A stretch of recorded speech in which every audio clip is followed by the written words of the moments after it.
Si Tobias Harris yung isang player dating tinag na overpaid dahil sa kanyang $30 million pataas na kontrata kada taon na naging dahilan pa ng pagkawala ni Jimmy Butler sa Philadelphia. Sa ngayon, nasa Detroit na si Tobias para sa $52 million sa loob ng 2 taon. Sa Sixers, may career average siya na 17.6 rebounds at 3 assists per game, 48% sa field at 36% sa 3-point area. At least si Tobias Harris nakakalaro ng 60 to 70 plus game sa isang season. Ito kasi yung dalawang player na tinatag namang overpaid kumpara kay Tobias Harris dahil ang issue din injury. Si Ben Simmons last year na ng kanyang 5-year na $177 million na max contract na pinirmahan niya pa dati sa Philadelphia. Sa loob ng 4 na season, nakalaro lang si Ben Simmons ng 115 games. Kasama dito yung 2022 season na hindi siya naglaro dahil sa issue niya sa Sixers hanggang matrade siya sa Nets. Nagawan niya parang paraan para mabayaran ng Sixers yung mga games na hindi siya naglaro sa Philadelphia. Ang may tuturo kasing dahilan ng downfall talaga ni Ben Simmons hindi yung injury kundi yung naging pasang ginawa niya na nangyari nung East Semifinals Game 7 versus Atlanta Hawks noong 2021. Ang naging komento kasi doon, wide open dunk na para kay Ben Simmons, ipinasa niya pa. Kasama pa doon na nagkaroon ng problema si Ben sa walk-a-Ben tactics na ginawa ng Wizards na kinopya pa ng Atlanta Hawks. Yung pasa ni Ben ang last play na natanda ang ginawa niya sa Sixers noon. Doon din nagsimula ang problema ni Ben Simmons at dito sa Sixers kung saan nga nagtampo pa siya. Financial burden ngayon sa Nets yung natitirang $40 million na kontrata ni Ben Simmons na kung wala yun, merong salary cap ang Brooklyn para sana makakuha ng free agent. Ang ginawa pa nila, pinakawalan si Mikal Bridges. Hindi rin nila nilagay si Ben Simmons sa trade block pero inaasahan dong iba-buyout si Ben Simmons. Hindi rin malinaw yung status ng injury niya. Yung sa likod niya kasi pabalik-balik yung injury. Common na nangyayari kay Ben ngayon kapag off-season healthy siya pero kapag nasa regular season may injured ulit. Sinabi na rin ni Bobby Marks noong 2023 bago pumasok yung 2024 season, kapag naging free agent si Ben, magiging minimum player na lang siya. Sa lahat ng ranking kasi na most overpaid sa history, si Ben Simmons ang nakalagay doon.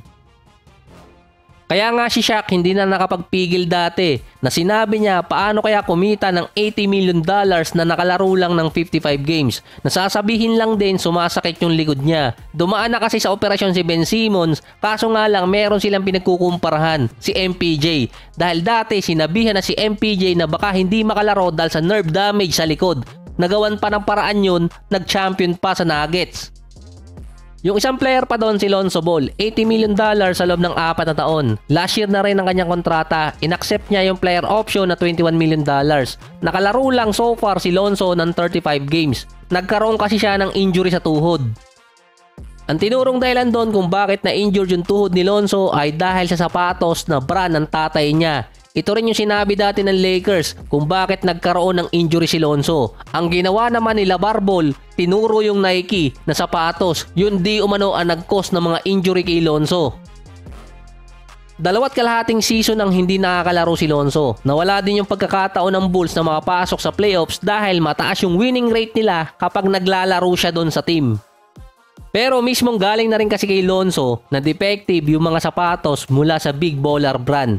Ito yung sa tatay niya. Kung si Ben Simmons katulad ng kay MPJ yung injury or halos katulad, yung kay Lonzo naman katulad ng kay Brandon Roy, ang dating coach naman ni MPJ sa high school.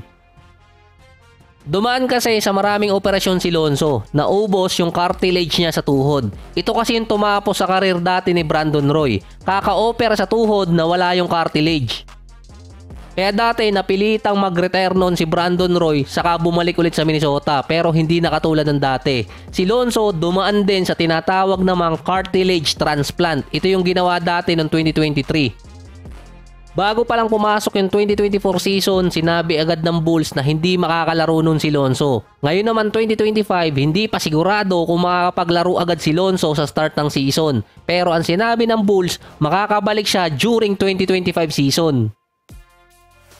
Yung kay Lonzo, halos masasagip pa yon dahil nga nalagyan pa ulit ng cartilage yung mga tuhod niya. Kasi kay Brandon Roy, hindi na nagawa ng paraan dati. Sinabi pa dati na nahihirapan pang makatakbo si Lonzo noong nakarang taon. Andun din ang possibility i-buyout si Lonzo. Pero sa pagitan nilang dalawa ni Ben Simmons, mas mahirap yung sitwasyon ni Lonzo dahil nga na-injured yung tuhod niya na halos hindi na makabalik. Kay Ben Simmons kasi marami nagdududa sa injury niya. So hindi ko alam kung paano tatapusin ang episode na to, kaya ganito na lang, bigla na lang mawawala.